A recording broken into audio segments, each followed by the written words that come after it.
अस्सलाम वालेकुम, मैं हूं फर्रुख सहेल गोइंदी अपने व्लॉग पॉलिटिकल कैनवस के साथ।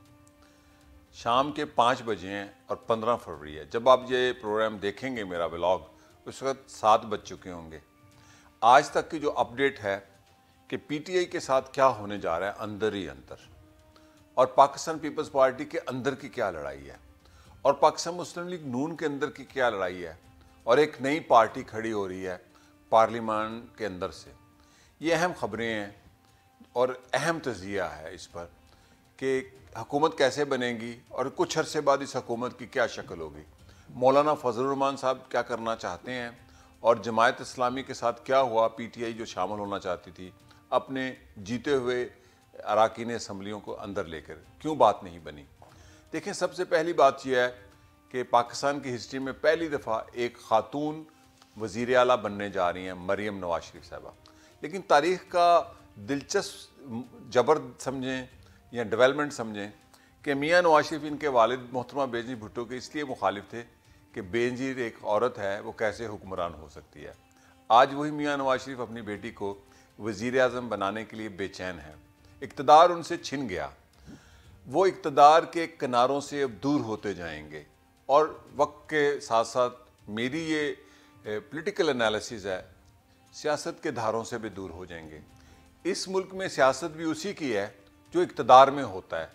तो इक़्तिदार अब शहबाज शरीफ साहब के पास होगा, वो वज़ीर आज़म होंगे। पाकिस्तान पीपल्स पार्टी के अंदर जो 2 दिन सेंट्रल एग्जीक्यूटिव कमेटी की मीटिंग हुई और मैंने सेंट्रल एग्जीक्यूटिव कमेटी के लोगों से बात की, मुझे ये पता चला कि वहाँ बहुत बहस थी। वहाँ जो बड़ा तबका था वो पीटीआई के साथ इत्तेहाद बनाना चाहता था, खुद आसफ अली जरदारी, जबकि बिलावल भुट्टो नून से इत्तेहाद बनाने के किसी तरह ख्वाह नहीं है, इसलिए कि वो पीपल्स पार्टी की क़यादत चाहते हैं। नौजवान हैं, सियाने हैं, वो समझते हैं कि पीपल्स पार्टी होगी तो इक़्तिदार होगा, और वो पंजाब में मुतहरक होना चाहते हैं। यकीनन ये आपको पता है आसफ अली जरदारी पाकिस्तान के सदर बनना चाहते हैं। इस पर मुस्लिम लीग नून को कोई इतराज़ नहीं। सैनेट या कौमी असम्बली का चेयरमैन और सैनेट के स्पीकर पर इख्तलाफ है, इनमें से एक पोजीशन नून को मिलेगी, एक पीपल्स पार्टी को मिलेगी। सदारत आसफ अली जरदारी लेंगे। सिंध के अंदर तालपुर वज़ीर आला होंगी, फरियाल तालपुर के कोई और, ये भी डिसाइड नहीं हुआ। लेकिन मैं पीटीआई के अंदर की लड़ाई और उनके मुस्तकबिल के लिए जो ख़तरनाक बात है वो आपको बाद में बताऊंगा।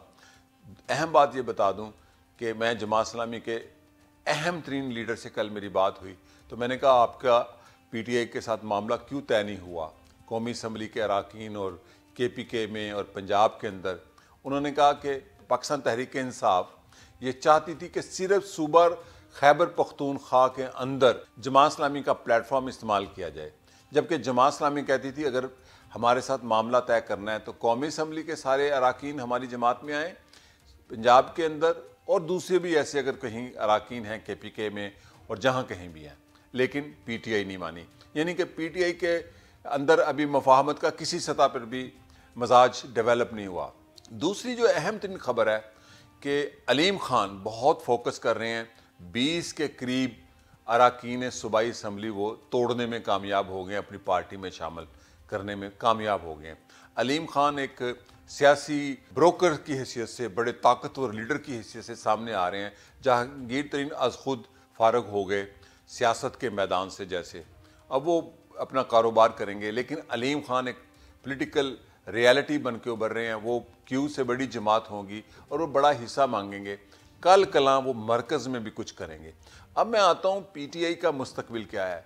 पीटीआई का मुस्तकबिल मुझे लग रहा है बहुत खौफनाक है। इमरान खान साहब ये चाहते हैं कि लड़ाई तेज़ की जाए, जबकि इस्टेब्लिशमेंट का भी जो मैं महसूस कर रहा हूँ, जो मेरा अपना उनकी नब्ज़ पे हाथ है इस्टेब्लिशमेंट की, वो भी हाथ होला नहीं करना चाहते।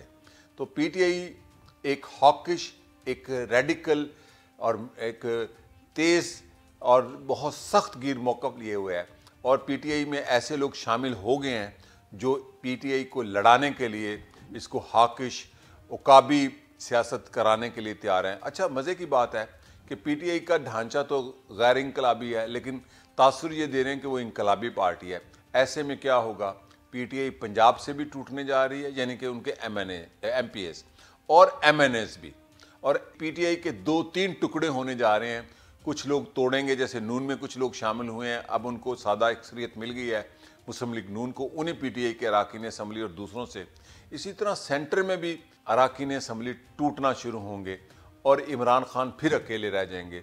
चूँकि इमरान खान ये समझते हैं कि शायद हॉकिश पॉलिटिक्स की जाए तो इस्टेब्लिशमेंट शिकस्त खा जाएगी, ये उनका ख्वाब है, ऐसे होगा नहीं। अमलन ये पार्टी रिफॉर्मिस्ट है लेकिन फिलोसॉफिकली रिफॉर्मिस्ट भी नहीं है। ऐसे में उनको जो पार्लिमानी सियासत के तकाजे थे, रिफॉर्मिस्ट पॉलिटिक्स के तकाजे थे, एक तदब्बर का रास्ता अपनाना चाहिए था। यहीं पर मैं एक बात कहता चलूँ कि इमरान खान साहब के पास गुस्से का तीर तो है लेकिन मंतक की कमान नहीं। मंतक की कमान ना होने की वजह से वो अपनी सियासत को दांव पर लगा चुके हैं। पहले इक़्तिदार को दांव पर लगाया, अब जीते हुए इलेक्शन को आप देखेंगे, कहते हैं खीर पकाई जतन से चरखा दिया जला, आया कुत्ता खा गया खीर, तू बैठी ढोल बजा। उनकी पार्टी पर की खीर अब लोग खाएंगे, जो लोग उनके लिए वोट डाल कर आए हैं, मेरा ख्याल वो इमरान खान से आगे हैं। इस पर एक मार्क्सिस्ट थ्योरी है कि कभी कभी अवाम लीडर से आगे निकल जाते हैं। अवाम ने खामोशी से एक अपना इंतकाम लिया और इमरान खान की पार्टी को बग़ैर बल्ले के, बग़ैर इजाज़त के, बग़ैर वसाइल के, बग़ैर मौक़े से जिता के दिखा दिया। लेकिन अब इमरान खान की पार्टी में ऐसे लोग दाखिल हो चुके हैं, मैं लफ्ज़ इन्वर्टेड को मैं कह रहा हूँ, दाखिल हो चुके हैं कि वो पार्टी को बड़े रेडिकल बयान दे रहे हैं और पार्टी को जो ऐसे फारग करवाएंगे अगले 1-2 महीने में आपके सामने होगा। अच्छा, अब जो वफाक में हुकूमत बनेगी उसमें बिलावल भुट्टो तो कह रहे हैं कि हम शामिल नहीं होंगे, लेकिन पहले मरले में शामिल नहीं होंगे। दूसरे मरले में आप देखेंगे 1-2 महीने के बाद कि वफाकी हुकूमत में पीपल्स पार्टी के वज़रा शामिल हो जाएंगे, आसिफ अली जरदारी सदर होंगे और पाकिस्तान का निज़ाम चलना शुरू हो जाएगा। अब यहाँ पर होगा क्या? चीन अमेरिका का जो तसादुम है वो कैसे सेटल होगा? मेरा ख्याल अगली आने वाली हुकूमत इसको तवाज़न के साथ चलाने में कामयाब हो जाएगी। चीन अमेरिका के साथ बराबर के तल्लुकात, खुसूसन सी पैक के हवाले से, और मुस्लिम लीग नून पार्लिमान के अंदर मजबूत होती जाएगी।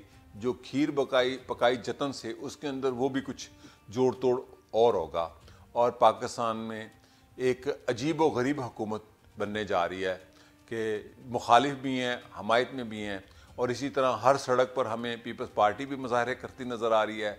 इंतखाबी धांधलियों में जमीयत उलमा इस्लाम भी, जमात इस्लामी भी, नून भी, पीटीआई भी और जमातें भी, और सबसे बड़ी लॉटरी तो एमकेएम की निकली है या निकाली गई है। तो पाकिस्तान में अब एक ऐसा सियासी ढांचा बनने जा रहा है कि एक नई पॉलिटिक्स का आप उभार देखेंगे तकरीबन 3-1 महीनों के बाद। मैं आपको एग्जैक्ट बता रहा हूँ, 3 महीनों के बाद बिल्कुल ये जो सियासत की अनसर्टेनिटी, गैर यकीनियत है, ख़त्म हो जाएगी और आप देखेंगे कौन हिज़्ब इख्तिलाफ में है पार्लियामेंट के अंदर और बाहर और कौन हिज़्ब इक़्तिदार में है। यकीनन पाकिस्तान पीपल्स पार्टी और नून इक़्तिदार में ज़्यादा हिस्सेदार बनते जाएंगे, लेकिन अफसोस ये कि पीटीआई के जो अरकान असम्बली हैं वो सुकड़ना शुरू हो जाएंगे। इमरान खान का मौक़िफ़ सख्त रहेगा और इमरान खान शायद अभी तक लेसन नहीं समझे तारीख़ का कि गिवन सिचुएशन में पॉलिटिक्स कैसे की जाती है। गिवन सिचुएशन में पॉलिटिक्स करना ही आर्ट है और पाकिस्तान में एक नया दौर शुरू होने वाला है जिसके अंदर एक अजीब मायूसी होगी, और ऐसी मायूसी होगी इसलिए कि जो लोग इक़्तिदार में आ रहे हैं क्या उनके पास मुआशी हल है। ये बहुत अहम बात है, क्योंकि अगर मुआशी हल ना हुआ तो 3 महीनों के बाद पाकिस्तान के अंदर एक अजीब, पंजाबी में जिसको कहते हैं सियासी कड़मस होगा और फिर आप देखेंगे कि एक नई सूरत हाल होगी। इसी के साथ इजाज़त चाहता हूँ। शुक्रिया और खुदा हाफिज़।